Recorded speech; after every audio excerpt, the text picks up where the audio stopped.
ভয়ঙ্কর ঘটনা, সিনেমা বললেও কম বলা হয়। প্রকাশ্যে পুলিশকে গুলি করে খুনে অভিযুক্ত ফেরার।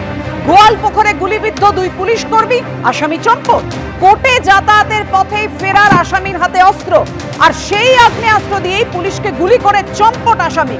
কথা বলবো, আমাদের সঙ্গে রয়েছেন আমাদের প্রতিনিধি আবির দত্ত। আবির, ঠিক যে জায়গায় তুমি এই মুহূর্তে রয়েছো সেখানেই ঘটনাটি ঘটেছে।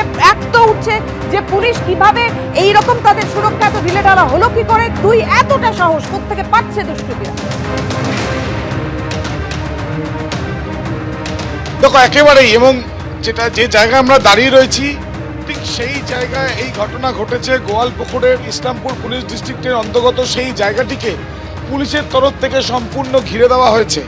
এবং তোমায় জানাই, আজকে এই ঘটনার সূত্রপাত বিকেল 4টে, যখন ইসলামপুর কোর্ট থেকে এই বিচারাধীন বন্দীকে তাকে নিয়ে আসা হচ্ছিল রায়গঞ্জ সংশোধনাগারে। ঠিক তখনই এই ঘটনা ঘটে।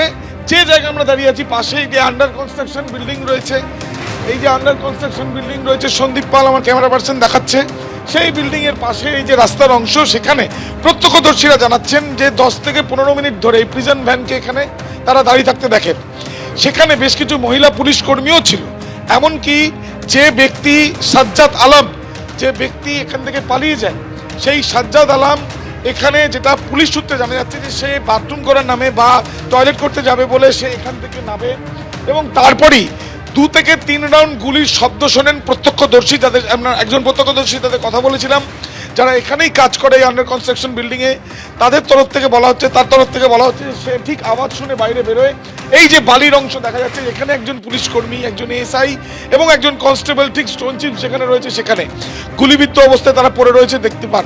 এরপরে ঠিক অপোজিট ফুট থেকে 102 অ্যাম্বুলেন্স যাচ্ছিল, সেই অ্যাম্বুলেন্সকে আটকানো হয় এবং তারপরে তাদেরকে হাসপাতালের জন্য পাঠানো হয়। তার থেকে ঠিক 5 থেকে 7 মিনিট পর পুলিশ ঘটনাস্থলে এসে পৌঁছয় এবং দেখা যায় যে এই যে প্রিজন ভ্যানে, সেখানে অন্যান্য যে বিচারাধীন বন্দীরা যারা কোর্টের শুনানির পরে তাদেরকে জেলে নিয়ে যাওয়া হচ্ছিল, তারা সেখানে উপস্থিত ছিলেন। সেখানে মহিলা বন্দীও ছিল এবং অন্যদিকে পুলিশ কর্মী যারা ছিলেন তাদের মধ্যে দুজন পুরুষ তাদেরকে গুলি চালানো হয়েছে এবং একজন মহিলা পুলিশ কর্মীও ছিলেন। এবং আরও একবার তোমার ছবিটা দেখাচ্ছি যে পুলিশ কুকুরের মাধ্যমে এবং অন্যান্যভাবে এখানে যে সিসিটিভি ক্যামেরা রয়েছে আন্ডার কনস্ট্রাকশন বিল্ডিংয়ের এই যে প্রজেক্টের, সেগুলো থেকে তথ্য সন্ধান করার চেষ্টা চালানো হচ্ছে। পুলিশ সূত্রে জানা যাচ্ছে যে সাজ্জাদ আলম খুনের আসামি। 2018 সালে করণদিঘিতে সুবেশ দাস নামে এক ব্যক্তিকে খুনের ঘটনায় তাকে গ্রেপ্তার করা হয়েছিল। সে রায়গঞ্জ জেলে ছিল এবং বিচারাধীন এই বন্দির শুনানি আজকে ছিল ইসলামপুর আদালতে এবং সেখানে তাকে নিয়ে আসা হয়েছিল। ফেরার সময় এই ঘটনা ঘটে বিকেল 5টা নাগাদ এবং পাঞ্জিপাড়া অঞ্চল, যে জায়গায় এই ঘটনা ঘটেছে, এখান দিয়ে কিন্তু আমরা জানি যে ইতিমধ্যে বলতে বলতে দেখা যাচ্ছে বিশাল পুলিশ বাহিনী আরও একবার ঠিক ঘটনাস্থলে এসে পৌঁছেছে এবং এখানে পুলিশের যারা আধিকারিকরা, উচ্চতর আধিকারিকরা, তারা এসছেন এবং তারা এখানে এসে এই যে সিসিটিভি ক্যামেরা রয়েছে এখানে, সেই সিসিটিভি ক্যামেরার ফুটেজ তারা খতিয়ে দেখবেন। সরাসরি সেই ছবি তুমি দেখছো এবং এই যে ঘটনায় 2 জন পুলিশ কর্মী গুলিবিদ্ধ, তাদেরকে উত্তরবঙ্গ মেডিকেল কলেজ হাসপাতালে নিয়ে যাওয়া হয়েছে।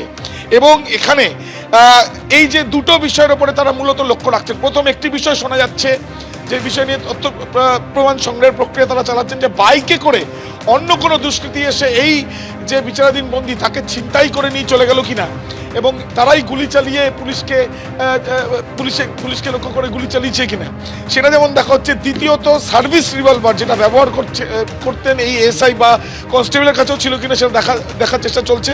এসআইয়ের কাছে সার্ভিস রিভলভার ছিল। আগ্নেয়াস্ত্র কিভাবে পেল এই সাজ্জাদ আলম, যিনি খুনের আসামি, বিচারাধীন বন্দী, যাকে প্রিজন ভ্যানে করে নিয়ে আসা হচ্ছিল?